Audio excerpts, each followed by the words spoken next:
With our chair for APRO and our APRO bicameral members, Hi, Chief Romy.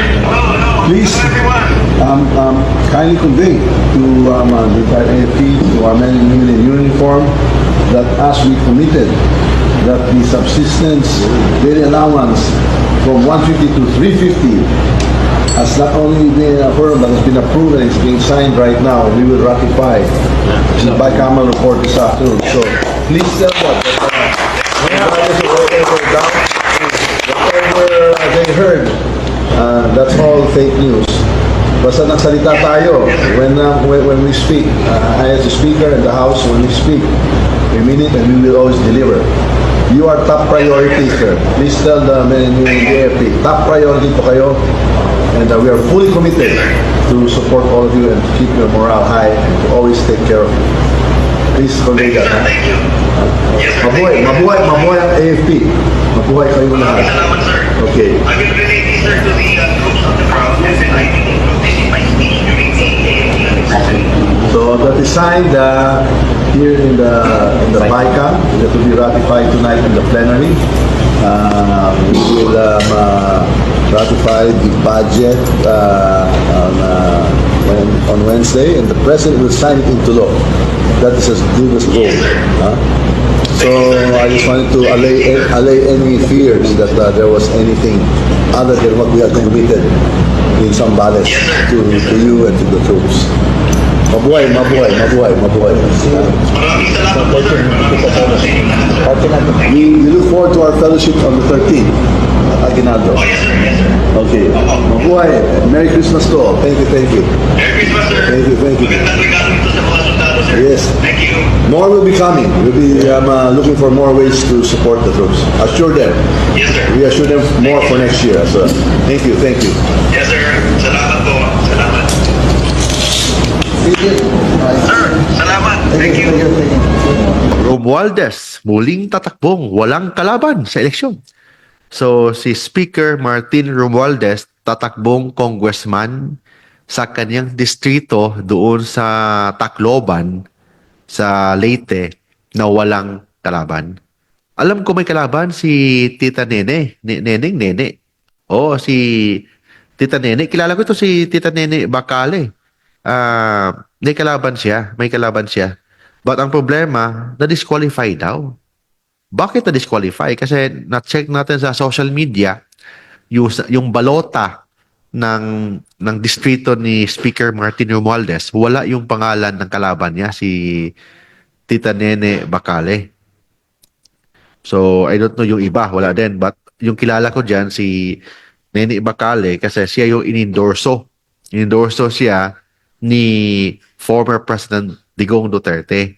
Same time, kilala ko po si Tita Nene Bacale. And I don't know bakit siya na-disqualify. Alam ko, she is from Leyte. Hindi ko lang alam, baka, ang narinig ko lang hindi daw qualified with respect sa kanyang residency. Kasi ang requirement kasi to be a congressman, at least 1 year voter and registered voter and resident sa distrito kung saan ka tatakbo at least 1 year. Oh, itong basahin natin ang batas. Okay? Very clear ang batas. 1987 Philippine Constitution. Ang mga requirements sa Philippine Constitution, ito yon. Ano yung requirement? You must be a natural born citizen of the Philippines. At least 25 years old. So, si Tita Nene, I'm sure, natural born Pinay yan. Pilipina talaga yan.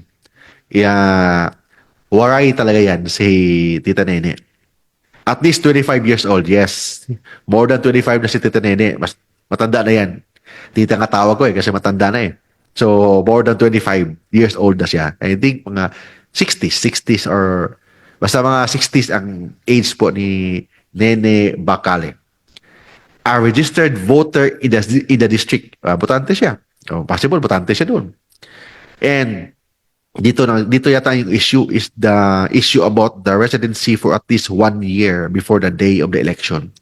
So, hindi ko alam kung qualified ba si Tita Nene with respect sa residency. Kasi requirement yan. Maybe doon siya na hanapan ng butas, we do not know. What kailangan, dapat mag-file ng MR si Tinanene para malagay yung pangalan niya doon sa balota. Para at least may kalaban man lang si Speaker Martin Romualdez.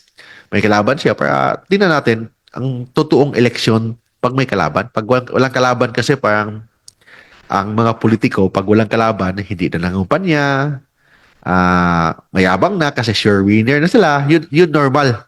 So, mas maganda may kalaban. So, at least may isa man lang na kalaban. And one of the kalaban sa politika ni Speaker Martin Romualdez, si Nene Bacale. So, sana i-consider yung kanyang qualification ng mga ng COMELEC.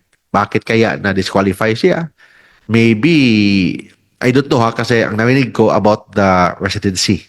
So, hindi ko masasabi kung taga doon talaga siya sa distrito na yan kasi I know her but hindi ko alam kung saan ang bahay niya.